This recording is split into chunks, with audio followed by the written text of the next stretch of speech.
Hey everybody, welcome back to the shop today. Today we are going to be working on our 2022 Suzuki DRZ400 Supermoto, and we are going to be installing a rear brake light flasher. So let's go over to the parts on the workbench and let's see what we got to do to get it on.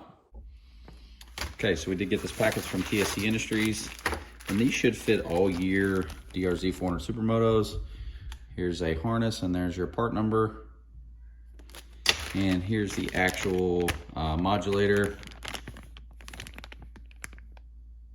And it comes with some zip ties, so let's see what we got to do to get this on. So from a tool standpoint, the only thing you're going to need is an 8mm. I'm just going to cheat in the little Milwaukee as always. If you do have your factory tank strap on, I believe that might be a 10mm, so you need to take that off, but this bike doesn't have one. Might need some snips for cutting wire ties, and then a small screwdriver. Let's get that seat off. Okay, so this bike already does have the TST Industries fender eliminator kit.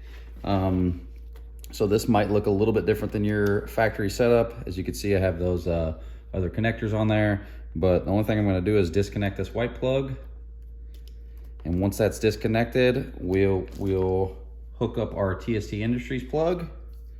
So let's see here. One to one end, one to the other. Can't get those backwards. And then let's get that modulator. Okay, so now that I have these hooked up, I'm just gonna take the brake light modulator or flasher and very gently put these together. Make sure I get a good positive click. Now everything should be functional. So really it's just routing some wiring. So let me figure out exactly where I'm gonna clip this bad boy in at, and I'll get you in here to show you. Okay, so the wiring setup might not be the cleanest, but I have a nice little kind of cubby down there. And then the other plug, it just tucked, for me, it just tucked kind of right nicely right there behind that side shield. So it's nice and protected, and I don't have a whole rat's nest of stuff underneath here. I'll probably end up mounting this actual modulator somewhere down here, and we'll do that in a minute. But first, I want to actually program this thing, so let's get into that next. So actually, I was thinking about it. Before we do any programming, let's first turn it on before we waste our time. Okay, we have a brake light function. Let's see what it comes set at from the factory. Okay, so we should have got a bunch of rapid flashes and then constant light. So rapid flashes, constant light. I'll test the brake foot pedal as well. Same. All right. So let's get into the programming. You can set it to several different modes. I'll show you those. And you can also increase the rate or slow down the rate that flashes or pulses. So let's get into that next. Okay, this is where your Phillips head screwdriver is going to come into play. You will see it is marked with the TST Industries logo. So I'm just going to take these two Phillips screws out. Definitely don't want to drop these down in your damn air box. Okay, so this is what the inside of it looks like. Now this button right here, when you press that, that'll actually change your modes, and this actually increases or decreases the rate. So the sequence, I believe, is you turn the key on. Give me 2 seconds here, let me reposition myself. Okay, so as you have the key on, you're gonna press in on your brake. So you can do that either with your foot or with your handle. And once you press in on it, you press this button. That changes the sequence. So I pressed it once. Let's go back and take a look and see what it looks like now.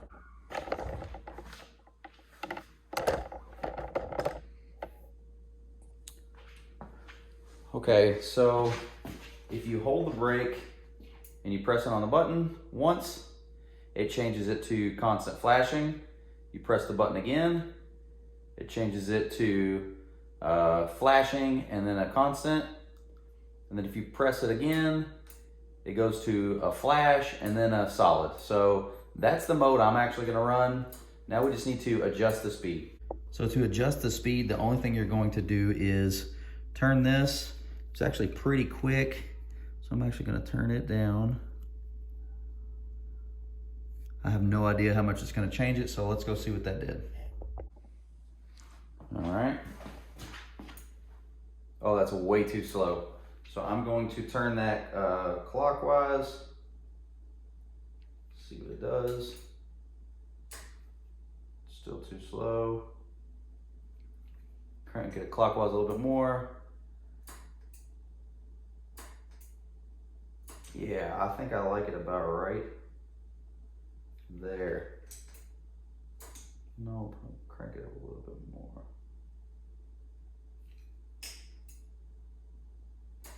A little bit more.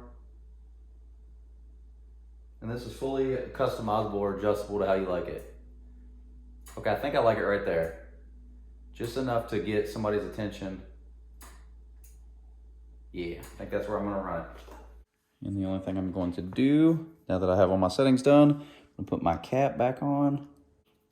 Being very careful not to drop them down in the airbox. Every time I say something like that, like what I'm trying to prevent, it actually happens. So I'm real shocked that I didn't drop it down in the airbox. This is kind of what my final tucked away setup looks like. It is lower, so the seat shouldn't have any interference with that. And there actually is a channel cut into this, and it fits the zip tie perfectly. So I'm not sure if that was intentional or not, but there you go. Pretty clean. Let's throw the seat back on.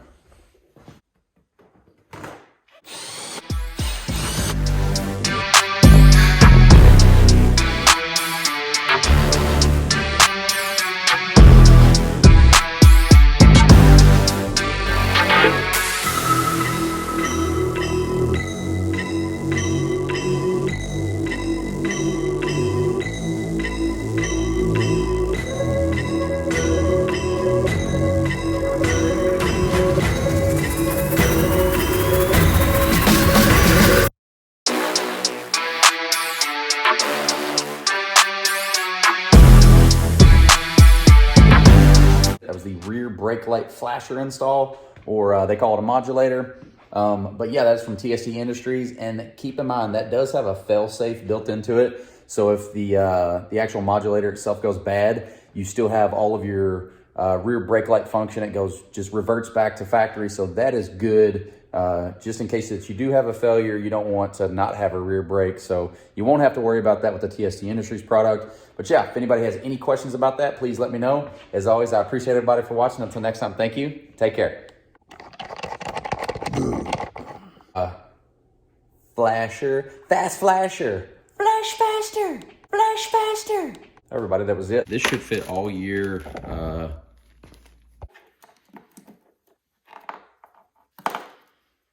Sweet. Put it on the right side. Just the